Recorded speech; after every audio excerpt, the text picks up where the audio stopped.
Hello guys, good morning, welcome to my channel and it's me again, ang inyong Chismosong Kaalda Vlogger. So gusto ko munang magpasalamat sa inyong lahat sa mga walang sawang tumatangkilik, nanonood, sumusuport at sumusubaybay ng mga content ko dito sa aking YouTube channel.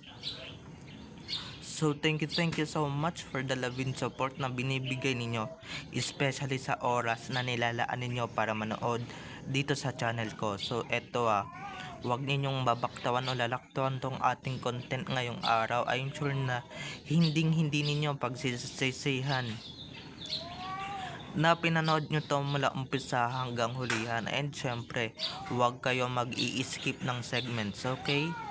Umpisa nyo to start to finish. So eto na, dumako na tayo sa ating main topic for today's video.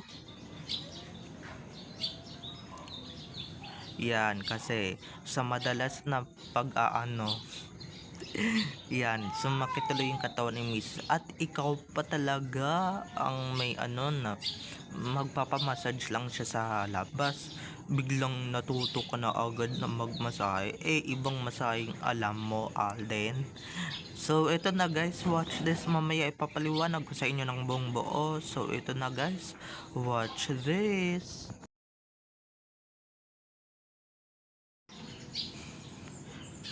At kung nakita nyo lang ngayong recap, so once again, si TTO sa mga admins. So, thank you so much sa mga nagpapaintulot sa akin na ilabas. Pero minsan bawal talagang may mga bawal tayong ilabas. So, intindi na lang natin. So, eto na, dumako na tayo sa ating main topic for today's video. Like what I said earlier, magpapamasahe si Mrs. sa labas kasi nga 'di ba masyadong maraming exhibition at maraming ganap na exhibition ang nangyari or naganap gabi-gabi or tuwing madaling araw. Kagagawan nga yan siguro nung ganong eksena, kaya ayan, biglang sumakit yung katawan ni Mrs. at biglang sumakit ang kanyang katawan. Alam niyo naman guys, pagka medyo 'di ba nasosobran sa pero 'di ba nakaka-healthy din yun ng relationship and nakaka din yun ng relationship. Pero guys, hinihinay lang naman din, 'di ba? Hinihinay lang naman din. So eto nga, nung narinig ni Alden, syempre papangalanan ko na si Min ang magpapamassage na magpapamassage si Min sa labas, biglang siya na lang ang nag-volunteer or siya nagbo-volunteer na magmasahe sa kanyang misis. At sabi, diba, sabi ni Min puro sa kalokohan or puro kalokohan yung nasa isip niya. Dahil guys, ibang masahe yung alam niyang gawin. Yung masahe na nakakapanakit ng katawan, yun yung alam niyang masahe. Pero yung ang hinahanap ng katawan is masaheng relax, hindi masaheng bugbog na bugbog, 'di ba? Ito talagang si Tisoy, obsessed na obsessed, talagang no, talagang ayaw ipagkatiwala. Oo nga naman, 'di ba? Pero guys, pagka masakit na talaga yung katawan ni Mrs. 'di ba? Sa ganyang kagandang babae o ganyan kaganda, ganyan ka sexy, 'di ba? Titigilan ba 'yan na hindi hinitisoy, 'di ba? Hindi hinitisoy, napakaganda at napaka-hot ng misis niya, 'di ba? Saka wala nang iba pang yan si Tisoy, wala nang iba kung hindi yung asawa niya lang, 'di ba? Wala nang iba kundi misis niya lang. Okay, wala nang iba pang babae.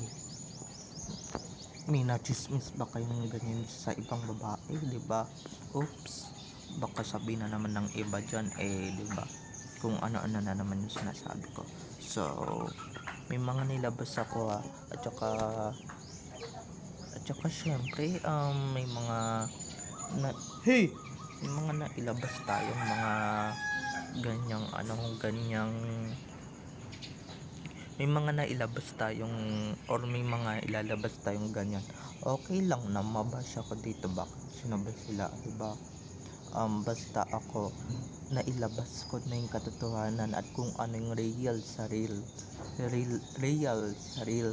okay? Dahil ito guys, hindi nyo to makikita, okay? Totoong buhay to at never ninyong makikita sa mga behind the scenes, sa mga kung ano-ano pa. Hindi nyo yan makikita sa harap ng camera. Tsaka yung mga naniniwala dyan na hindi sila mag-asawa, so be it, diba? Be it. So hindi kayo maniwala, di naman namin kayo pinipilit na maniwala. Etong kinikwento ko guys, hindi ko kayo pinipilit na maniwala. Kung maniniwala kayo, di wow, diba? Thank you. Kung hindi naman, di wow, diba? Baktawan nyo na lang to, kaya wag nyo na lang panoorin, hindi ba? Kung ha-high din kayo, skip nyo na lang to. So ayan, dumako tayo sa ating main topic for today's video, dahil nga naiiba-iba na yung sinasabi ko. Gusto niyang ma-relax at gusto niyang mapanatag yung katawan niya for the meantime or for the little time, okay? Hindi yung lalo pang sasakit yung katawan niya. Ito talagang talaga, diba? Mga babae lang, wala naman siyang dapat ipag-alala. Mga babae naman talaga yung madalas na nagmamasahe, diba? Oo nga, yung alam nating massage, guys, ibang massage yun, okay? May iba't ibang hinihilot yun na part. So talagang talagang may iral talaga yung pagiging pilyo talaga pagka ganyan ka hot at ganyan ka sexy yung asawa mo, diba? Gagana talaga yung pagkapilyo mo or pagkapilosopo mo.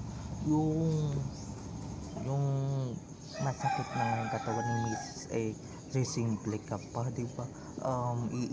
Sisimple ka pa na pasimpleng bahanat or pasimpleng, diba? Pasimpleng ek lang na, diba?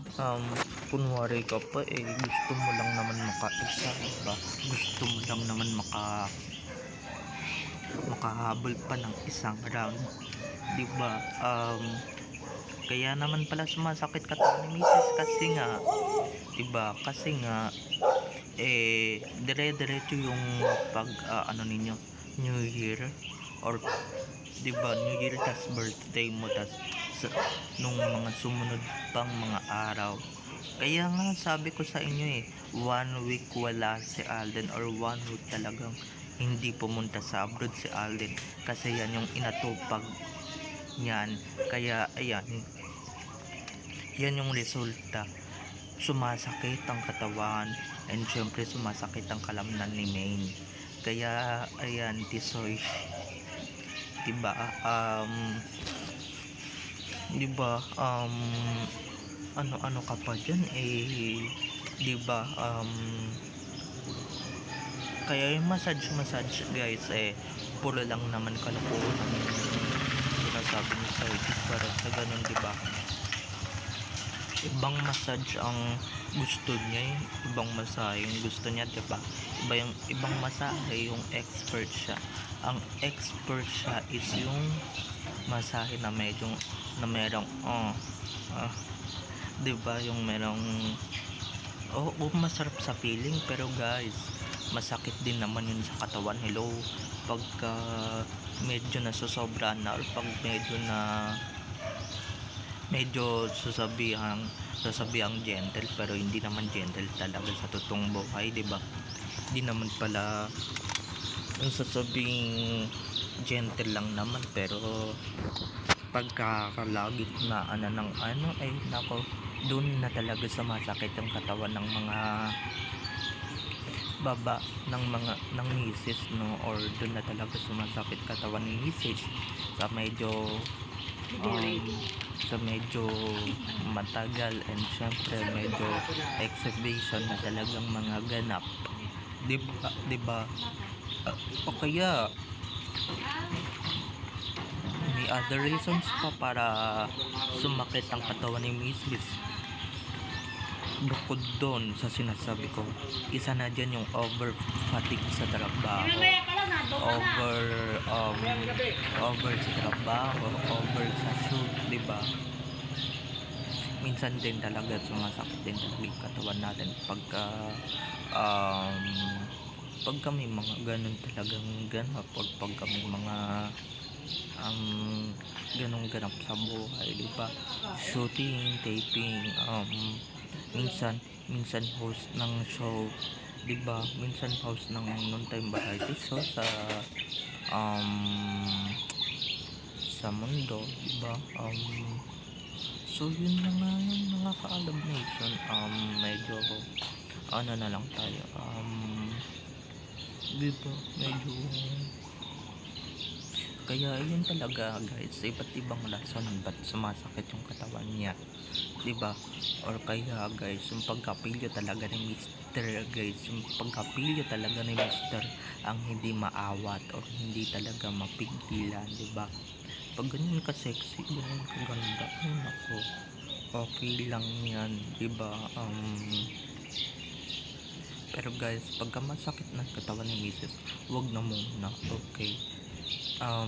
Kasi guys, kung latsada sila ng New Year, diba? Kung tayo dito nagpuputukan ng mga firecrackers, aba sila nagpuputukan ng ng alam nyo na yun. Hindi ko na kailangan elaborate dahil baka mamaya may mainis na naman. Okay, so wala talaga guys, wala talaga tayong ibang masabi pa kung hindi